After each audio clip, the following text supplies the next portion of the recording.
conversar um pouco sobre stand-up comedy. É um negócio que eu gosto de assistir já há bastante tempo. Gosto dos brasileiros, mas acho que ainda estão muito, muito abaixo do que os estrangeiros conseguem fazer nesse sentido, especialmente de língua inglesa. Então, nos Estados Unidos, Austrália, na Inglaterra, se você assistir e comparar os especiais de comédia das Netflix da vida, você vai ver que há uma superioridade dos estrangeiros. Eles têm uma noção maior e melhor da forma que um stand-up comedy precisa ter. Os brasileiros estão chegando nisso, mas ainda são poucos os que conseguem emparelhar, digamos aqui. E não estou falando com relação a ser engraçado, né, ou a contar uma boa piada. Nisso estamos no jogo. Estou falando com relação a uma obra de arte, a um espetáculo que tem uma forma, né, que transforma todas as piadas numa piada maior, numa graça maior. Para ilustrar o que eu estou falando aqui, eu me lembro de um especial da Ellen DeGeneres, que talvez você encontre pelo YouTube, que foi onde eu assisti há muitos anos atrás. Que era o tema do stand-up dela era sobre procrastinação. Então era um monte de piada, não só sobre procrastinação, mas procrastinação era o tema principal, né? Era o que dava forma a tudo aquilo. E ela costurou aquilo com uma genialidade justamente por ser muito simples.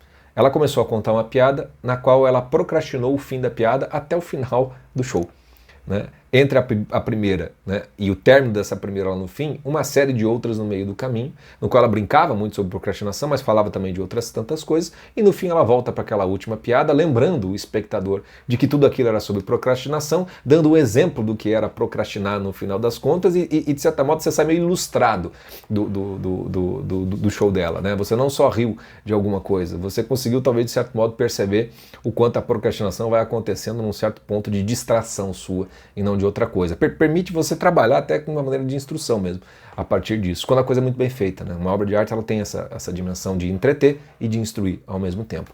E existem grandes shows de stand-up comedy que são assim. O Chris Rock também é muito bom para fazer isso.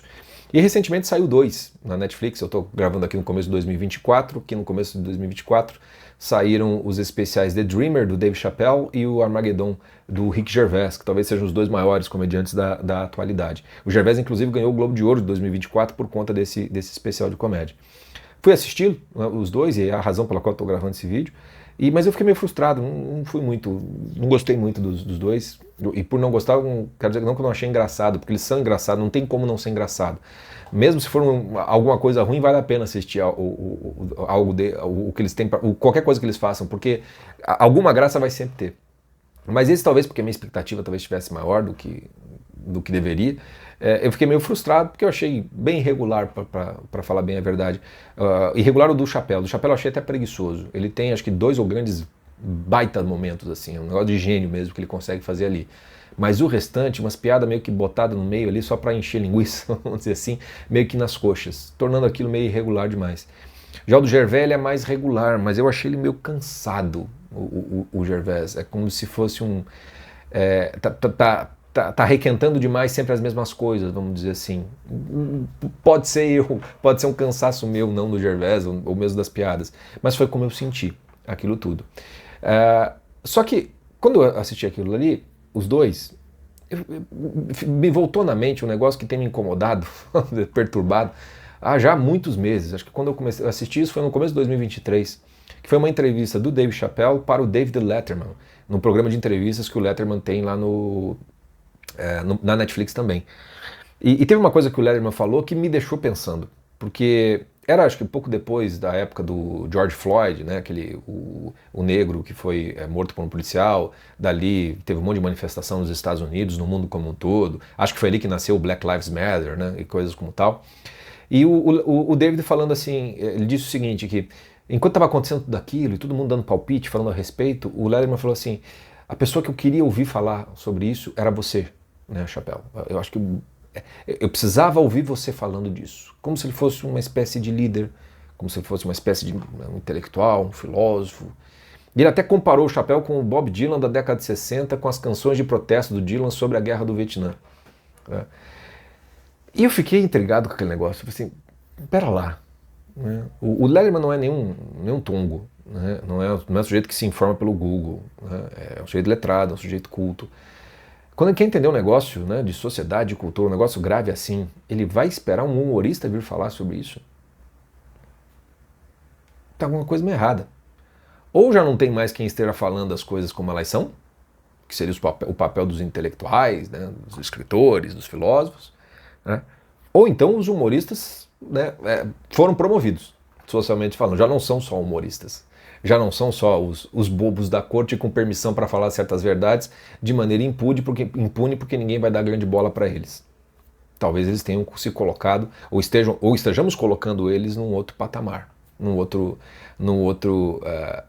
lugar na sociedade. E eu fiquei intrigado com aquilo. Isso não era nem uma crítica ao Letterman, muito menos ao Chappelle, né? Era só um incômodo com relação a... Será que não estamos fazendo isso mesmo? Será que os humoristas não estão se tornando as referências para entendermos o que está acontecendo com a sociedade, com a realidade? E aí eu decidi escrever, né, uma coluna para a Gazeta do Povo sobre isso, vou deixar o meu link aqui embaixo. E quando eu fui escrever, eu fui me dando conta fui entendendo, né, por que aquilo tinha me intrigado e por que eu voltei a ficar intrigado depois dos especiais do Gervais e do Chappelle.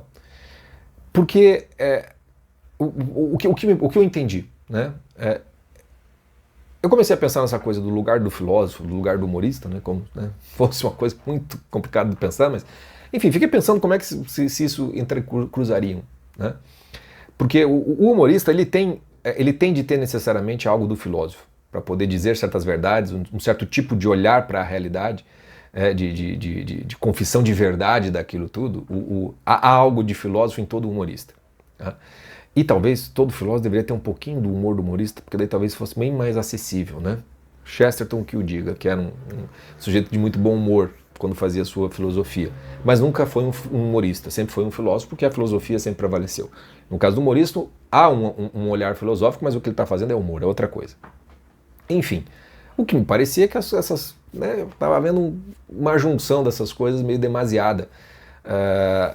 Pela forma como o Letterman se referia ao Chappelle, que na hora respondeu assim, não, eu não quero esse papel de ser líder, não quero esse papel de ser explicador, não quero nada disso. Ele não quer, mas no especial de comédia dele, ele pareceu muito à vontade nesse papel. Porque chegou uma certa altura, mais pro final do especial, no qual ele faz várias piadas sobre o Will Smith e o Chris Rock na época da cerimônia do Oscar. Né? Aproveita e encaixa isso numa turnê que ele fez com o Chris Rock logo depois, com um atentado que ele sofreu, né, num dos shows em Hollywood e tal. É uma das melhores partes do especial, muito engraçado, quando ele é um baita contador de história também, o Chappelle. Só que daí depois ele suspende a parte do humor e da piada, e ele banca um Sêneca, um filósofo, né? Falando que ele entendia o Will Smith, que ele também entendia o Chris Rock, né? Em que ele literalmente dá uma lição de moral meio que em todo mundo. Ele meio que se coloca numa posição meio que superior ao Chris Rock, superior ao Will Smith, que ele entende um, que ele entende o outro, que portanto ele entende mais do que todo mundo, né? E por isso mesmo ele precisa dizer aquilo, se colocando numa posição de uma certa superioridade, que eu acho que no fundo ele nem se acha e nem se coloca, mas de alguma maneira parece que é isso que se espera desse pessoal.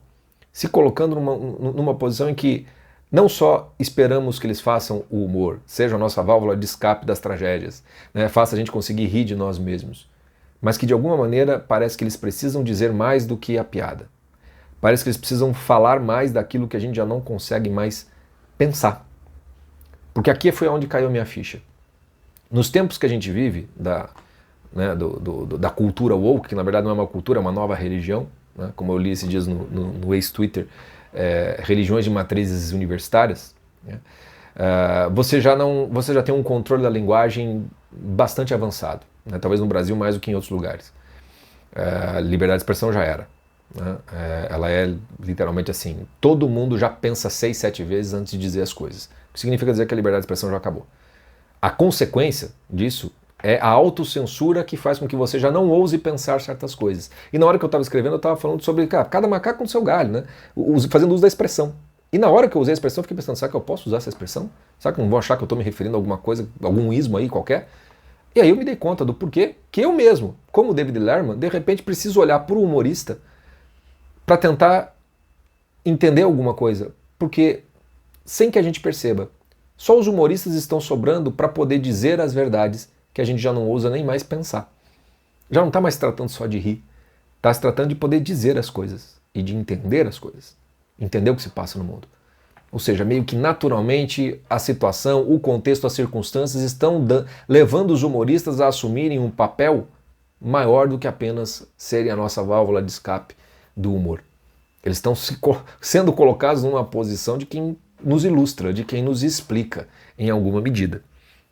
Isso é muito complicado, porque o único limite que o humor tem de ter é o limite da graça. Se não tem graça, não tem humor. Né? E quando você tem alguém que está ali dando lição de moral, etc. e tal, a graça começa no mínimo a diminuir. E eu acho que foi isso que aconteceu. Tanto no do Chapéu como também no especial do Gervais.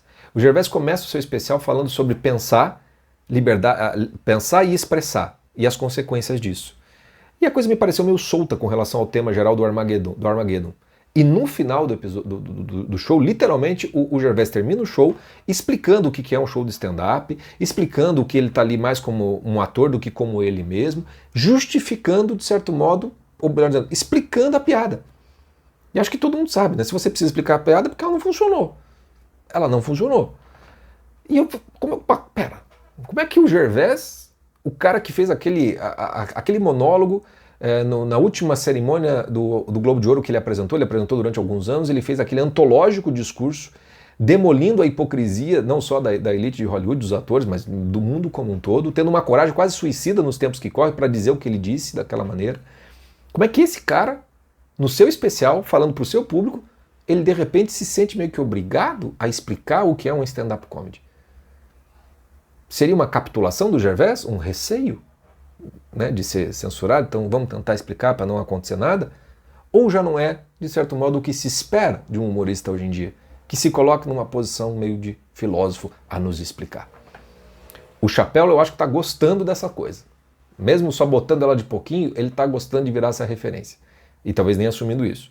O Gervais, eu já achei que foi meio que um negócio mais... meio que um cansaço, meio que uma antecipação de uma resposta das críticas que certamente viriam e virão e estão vindo a respeito do Armageddon.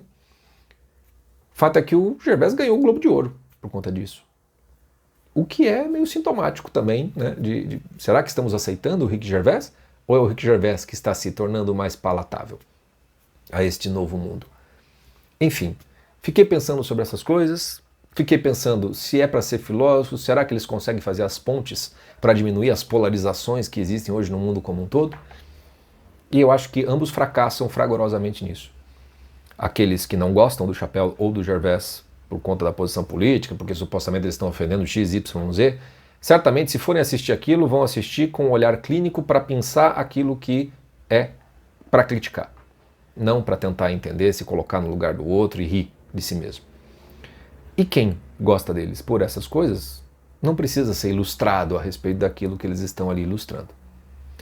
E aí eu fiquei pensando, bom, talvez o próprio humor esteja cruzando o Rubicão e também vai se tornar menos do que humor, mas mais um negócio que confirma o viés daquele público que já está acostumado com aquelas coisas. Nesse meio tempo, conversando com amigos, né, do grupo do WhatsApp, com conhecidos, colegas, etc. e tal, o meu amigo Paulo Pozonoff, que também escreve na Gazeta, vou até deixar o link aqui direto para as colunas dele, leia tudo que você puder do Paulo. Ele a gente estava falando num grupo a respeito disso, e depois falamos em privado, e ele colocou assim que o Afonso Padilha seria superior ao Rick Gervais e ao Dave Chappelle, que seria muito melhor do que eles. Eu falei assim, essas Pozonofice, né, não deve ser. Mas fiquei intrigado com o negócio e falei assim, deixa eu ver o que o Afonso Padilha fez. E assisti então o especial dele que está na Amazon Prime, que é o Gerações. E me surpreendeu imensamente, porque, bom, primeiro, a dimensão de forma de um espetáculo está ali presente. Né? O Padilha realmente ele constrói, costura tudo, passando pelas gerações que estão vivas, né?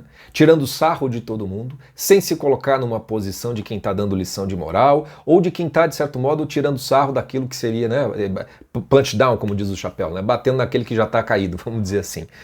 Ele não faz isso em nenhum momento.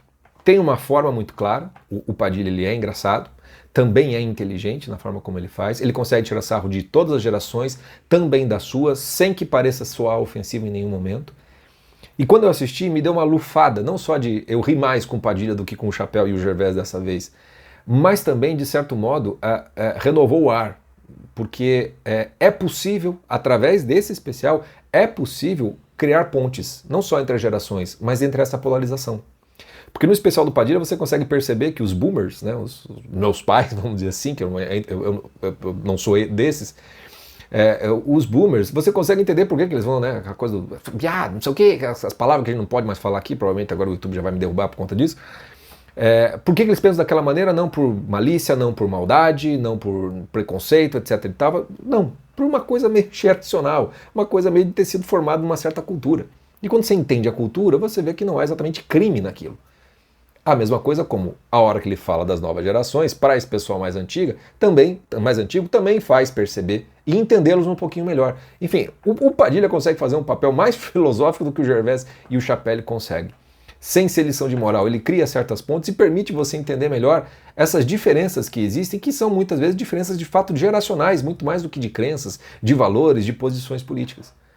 Fiquei muito surpreso, muito surpreendido. E vendo que, bom, já tem aqui, começa a ter, né, certos comediantes que começam a colocar o seu trabalho, né, os seus stand-ups, no mesmo padrão, no mesmo patamar de fato desses grandes americanos. Me referindo aqui à forma dos espetáculos, não exatamente às piadas, que brasileiro é meio que naturalmente engraçado, né? Então de piada a gente até ganha, eu acredito, mas eu estou falando aqui de obra de arte, estou falando aqui de uma forma que se costura o episódio como um todo, né, o show como um todo. Fiquei feliz de ver o episódio do Padilha, eu recomendo que você assista e recomendo que assista os outros também e veja se eu não estou, né, não tô ou muito de má vontade ou vendo, né, pelo em ovo, vamos dizer assim. Mas me incomodei, né, com o fato de que talvez o humor, né, indo para além da sua função, se tornando uma função mais de sociólogo, de filósofo, talvez ele perca a graça. E ao perder a graça ele perde a função, né, e aí ele se torna outra coisa, igual como tantas outras, né? E aí, como eu terminei a minha coluna na Gazeta, o meu medo maior não é nem esse. O meu medo maior é começar a aparecer episódio, show da Netflix, né, com um especial do Noam Chomsky, do Leandro Carnal, do Pondé. Benza a Deus. Feliz ano novo.